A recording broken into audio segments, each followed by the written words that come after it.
എല്ലാവർക്കും നമസ്കാരം. എൻ്റെ പേര് സനീഷ് എന്നാണ്. ഞാൻ തൃശ്ശൂർ ജില്ലയിൽ ഒല്ലൂരാണ് സ്ഥലം. നിലവിൽ ഞാൻ ജോർജിയയിലാണുള്ളത്. ജോർജിയയിൽ ടിബിലിസി എന്ന് പറയും.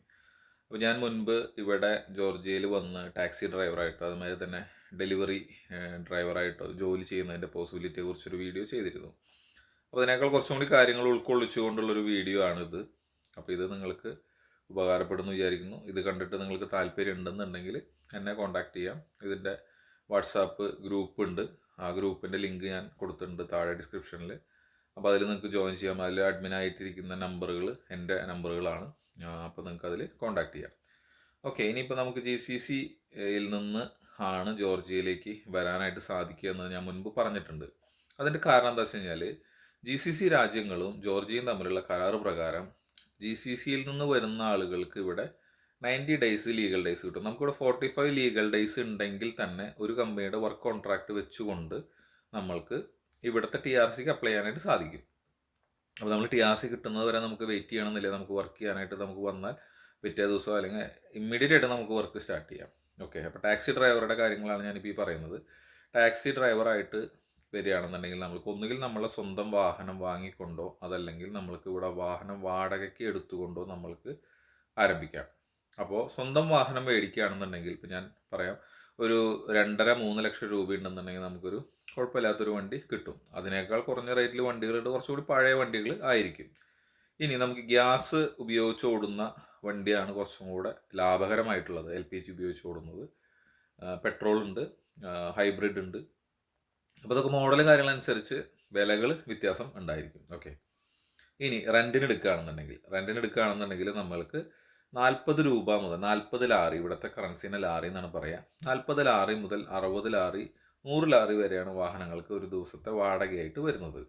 ഓക്കെ, അപ്പോൾ നമ്മൾക്ക് ഒരു 10-12 മണിക്കൂർ നമ്മൾക്ക് വർക്ക് ചെയ്താൽ 150 മുതൽ 200 ലാറി വരെയാണ്. അത് ഡിപ്പെൻഡ് ആണ്, വേരി ചെയ്യും. നമുക്ക് സ്റ്റാർട്ടിങ് തന്നെ അത്രയും നമുക്ക് കിട്ടില്ല. നമുക്കൊരു 2-3 മാസം റൺ ചെയ്ത് നമ്മളുടെ സ്കോറ് ഈ പറഞ്ഞ സിൽവറിൽ നിന്ന് ഗോൾഡ് പ്ലാറ്റിനം അങ്ങനെ കാറ്റഗറി മാറി വരുമ്പോഴാണ് നമുക്ക് നല്ല ഓർഡേഴ്സും അതുമാതിരി തന്നെ നമുക്ക് ഏണിങ്സ് കൂടുതലായിട്ട് കിട്ടുക. ഓക്കെ, അപ്പോൾ ഇതിൽ നമുക്ക് കാറിൻ്റെ റെൻറ്റ് പോവും, അവരുടെ കമ്മീഷൻ പോവും. ഇത് കഴിച്ചിട്ടാണ് നമ്മൾക്കുള്ള എമൗണ്ട് കിട്ടുക. അതായത് നമ്മളിപ്പോൾ ഈ 150 ലാറിക്ക് ഓടുകയാണെന്നുണ്ടെങ്കിൽ അതിൻ്റെ 50% നമ്മളുടെ എക്സ്പെൻസ് ആയിട്ട് തന്നെ പോകും. മീൻസ് 75 അല്ലെങ്കിൽ 70 ആണ് നമ്മൾക്ക് ബാലൻസ് ഒരു ദിവസത്തിൽ ഉണ്ടാവുക. ഓക്കെ, നമ്മൾ 30 ദിവസം വർക്ക് ചെയ്യുകയാണെന്നുണ്ടെങ്കിൽ നമുക്ക് 721 2100 2000 ലാറി കൂട്ടിക്കോളൂ. ഒരു ഒരു ലാറി ഇന്ത്യൻ റുപ്പിയിലേക്ക് കൺവേർട്ട് ചെയ്യുമ്പോൾ 30 രൂപയാണ് നമുക്ക് ലഭിക്കുക. അപ്പോൾ അത് 30 രൂപ എന്നുള്ളത് കയറി ഇറങ്ങിയിരിക്കും, താഴത്തേക്ക് അധികം വരാറില്ല. മീൻസ് 30, 60, 31 അങ്ങനെയൊക്കെ ആയിട്ട് നമുക്ക് വരും. ഓക്കെ, അപ്പോൾ നമ്മൾ വർക്ക് ചെയ്യുകയാണെന്നുണ്ടെങ്കിൽ നമുക്ക് ഈ പറഞ്ഞ 10-12 മണിക്കൂർ ഒരു ദിവസം വർക്ക് ചെയ്യുകയാണെന്നുണ്ടെങ്കിൽ 30 ദിവസം വർക്ക് ചെയ്താൽ നമുക്ക് ഈ ഒരു എമൗണ്ട് നമുക്ക് ഏണിങ്സ് ആയിട്ട് കിട്ടും. അത് കൂടാതെ പിന്നെയുള്ള പൊട്ടൻഷ്യൽ എന്ന് പറഞ്ഞു കഴിഞ്ഞാൽ നമ്മൾ വണ്ടി പോകുമ്പോൾ ഇവിടെ ഒരുപാട് ടൂറിസ്റ്റുകൾ വരുന്ന ഒരു രാജ്യമാണ്.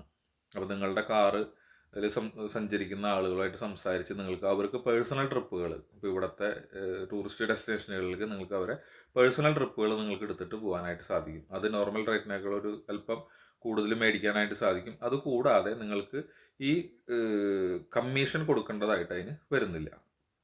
അപ്പോൾ വണ്ടി മേടിക്കേണ്ടതും റെൻറ്റിൻ്റെ കാര്യം ഞാൻ പറഞ്ഞു. ഇനി നിങ്ങൾക്കിവിടെ താമസം കാര്യങ്ങൾ, ഇവിടെ വന്നു കഴിഞ്ഞാൽ നിങ്ങൾക്ക് താമസിക്കാനായിട്ട് നമ്മൾ നോർമലി ഷെയറിങ് ഫ്ലാറ്റ് അല്ലെങ്കിൽ അപ്പാർട്ട്മെൻറ്റ് എടുക്കുകയാണ് പതിവ്. ഒരു $300 മുതൽ $500 വരെയാണ് ആവറേജ് റേറ്റ്. അപ്പോൾ $300 എന്ന് പറഞ്ഞു കഴിഞ്ഞാൽ ചെറിയ റൂം വരെ 3 പേർക്ക് നമുക്ക് നിൽക്കാനായിട്ട് സാധിക്കും. അപ്പോൾ ഈ 3 പേര് നിൽക്കുക കഴിഞ്ഞാൽ നമുക്ക് $100 ഒരാൾക്ക് റെൻ്റ് എക്സ്പെൻസ് വരിക. പിന്നെ ഇലക്ട്രിസിറ്റി, ഗ്യാസ് ചിലത് ഇൻക്ലൂഡഡ് ആയിരിക്കും റെൻറ്റിൽ തന്നെ, ചിലത് നമുക്ക് ഇൻക്ലൂഡഡ് ആയിരിക്കില്ല. അപ്പോൾ സാധനങ്ങൾക്ക് പൊതുവെ ചീപ്പ് റേറ്റ് ആണ്. നമ്മൾക്ക് എന്താ പറയുക, ഗ്രോസറി സാധനങ്ങളൊക്കെ വില കുറവാണ്. നമ്മൾക്ക് ഒരാൾക്ക് പെർ ഹെഡ് ഒരു നല്ല ഭക്ഷണം കഴിക്കുകയാണെന്നുണ്ടെങ്കിൽ തന്നെ നമുക്കൊരു 5000-6000 രൂപ നമുക്കുണ്ടെങ്കിൽ ഒരു മന്തിലത്തെ എക്സ്പെൻസ് ഈസി ആയിട്ട് കവർ ചെയ്ത് പോകും.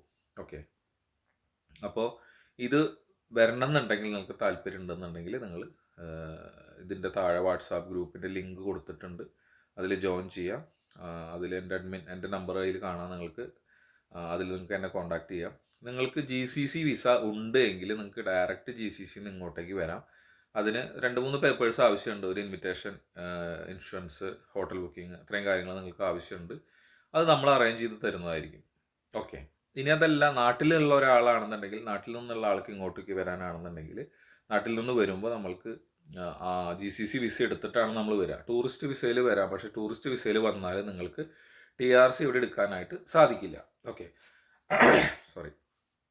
അപ്പോൾ TRC എടുത്തു കഴിഞ്ഞാലുള്ള ഗുണം എന്താ വെച്ച് കഴിഞ്ഞാൽ, നമ്മൾക്ക് നമ്മളുടെ നാട്ടിൽ നിന്ന് നമ്മളുടെ റിക്രൂട്ട്മെൻറ്റ് ഏജൻസികൾ വഴി പോകുന്ന പോലെ തന്നെ ഇവിടുത്തെ റിക്രൂട്ട്മെൻറ്റ് ഏജൻസികൾ വഴി നമുക്ക് ജർമ്മനി, പോളണ്ട് അല്ലെങ്കിൽ മറ്റുള്ള കൺട്രികളിലേക്ക് നമുക്ക് പോകാനായിട്ട് സാധിക്കും. എക്സ്പെൻസും കുറവാണ്, കുറച്ചും കൂടി ഫാസ്റ്റായിട്ട് പ്രോസസ്സ് നടക്കും. ഓക്കെ. പിന്നെ ഇത് ഷെങ്കൻ കൺട്രികളിലേക്ക് ജോയിൻ ചെയ്യാനായിട്ട് നോമിനേറ്റ് ചെയ്യപ്പെട്ടിട്ടുള്ള ഒരു രാജ്യമാണ്. 7 രാജ്യങ്ങളിലൊരു രാജ്യമാണ് ജോർജിയ.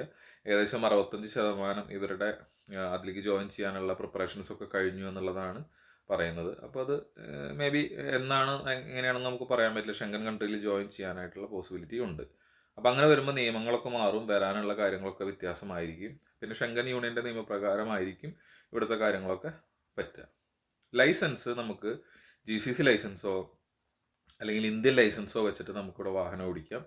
നാട്ടിൽ നിന്ന് വരികയാണെന്നുണ്ടെങ്കിൽ IDP ആക്കി ചേഞ്ച് ചെയ്ത് കൊണ്ടുവന്നാൽ നല്ലതാണ്. കാരണം എന്താ വെച്ച് കഴിഞ്ഞാൽ എനിവൈസ് നമുക്കിവിടെ ആവശ്യം വന്നാൽ ഉപയോഗപ്പെടുത്താം. നമ്മളിപ്പോൾ നോർമലി സാധാരണ ലൈസൻസ് ഇവിടുത്തെ ഭാഷയിൽ ട്രാൻസ്ലേറ്റ് ചെയ്ത് നോട്ടറി അറ്റസ്റ്റ് ചെയ്തിട്ട് നമ്മൾ കീപ്പ് ചെയ്യണം പതിവ്. അങ്ങനെയാണ് നമ്മളത് ചെയ്യുന്നത്. ഓക്കെ. അപ്പോൾ ഇതിൽ ഓൾമോസ്റ്റ് കാര്യങ്ങളൊക്കെ പറഞ്ഞിട്ടുണ്ട്. നിങ്ങൾക്ക് ഇതിൽ കൂടുതൽ എന്തെങ്കിലും സംശയങ്ങളോ കാര്യങ്ങളോ ഉണ്ടെങ്കിൽ, താല്പര്യം ഉണ്ടെങ്കിൽ എന്നെ പേഴ്സണലി കോൺടാക്ട് ചെയ്യാം. നിങ്ങൾക്ക് ഇതിൻ്റെ പേയ്മെൻറ്റിൻ്റെ കാര്യങ്ങളും എല്ലാ വിശദ വിവരങ്ങളും നമ്മൾ പറഞ്ഞു തരും. ഓക്കെ. അതിനുശേഷം ഇവിടെ വന്നിട്ടുള്ള അല്ലെങ്കിൽ ഞാൻ കൊണ്ടുവന്നിട്ടുള്ള ആളുകളായിട്ട് നിങ്ങൾക്ക് സംസാരിക്കാനുള്ള അവസരം ഉണ്ടാക്കി തരും. അതിനുശേഷം താല്പര്യം ഉണ്ടെങ്കിൽ മാത്രമാണ് നിങ്ങൾ പ്രൊസീഡ് ചെയ്യേണ്ടത്. ഓക്കെ. അപ്പോൾ എല്ലാവർക്കും നന്ദി. താല്പര്യം ഉണ്ടെന്നുണ്ടെങ്കിൽ കോൺടാക്ട് ചെയ്യുക. Okay, by.